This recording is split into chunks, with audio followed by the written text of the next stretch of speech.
Today I'm here with Don Newman. Don, nice to meet you. Jason, nice to see you. Now, I'm curious, as a veteran broadcaster as yourself, what is your take on social media and how has that changed the political discourse in Canada?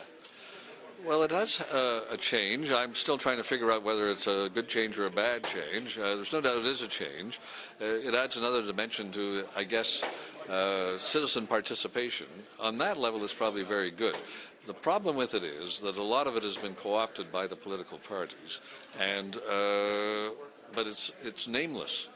So you don't really know whether it's the political parties or not. And you look at when you follow it closely and you read it all the time, you can tell it's basically the same people, and you can tell what party they're in, and you can tell how things work. Okay. And you even if you look, say, at the National Post website, Right.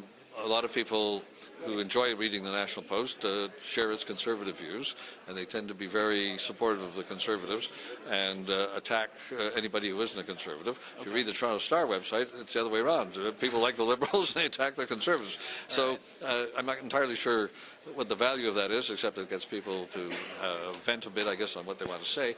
But the other thing about it is that bothers me a bit, Right. is that it's anonymous.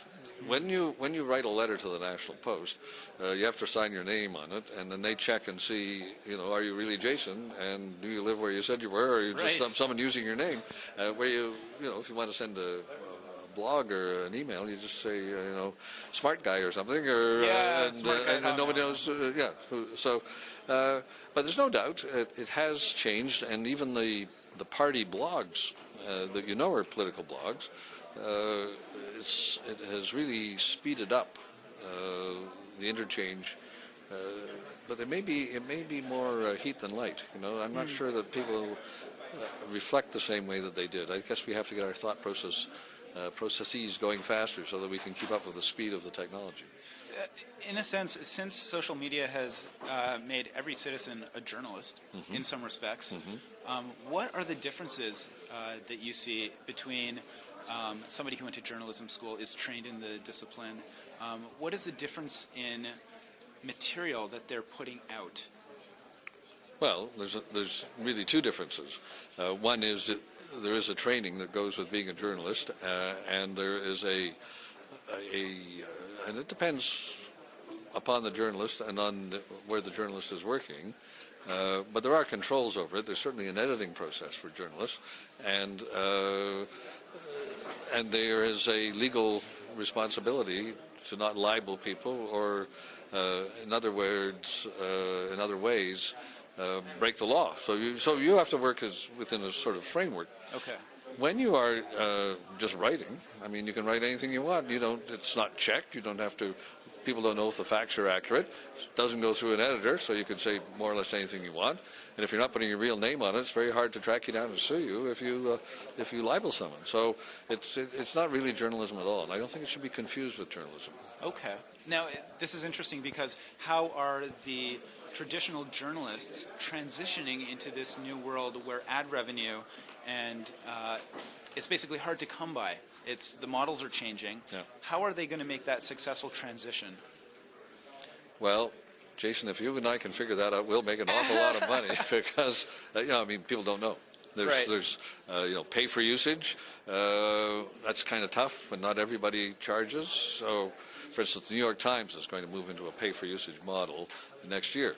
Well, if the Washington Post does it, I think a lot more people will just go to the Washington Post site, and a lot fewer will go to the New York Times site. So what was really accomplished? That is a real problem because also, by and large, people like to read blogs, and people read blogs that reinforce their own prejudices.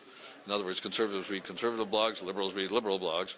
But for information, people still tend to go to the established providers of information, particularly in Canada, the big newspaper blogs, the CBC blog, the CTV blog, right. the web pages, huge hits and people following what's going on that way.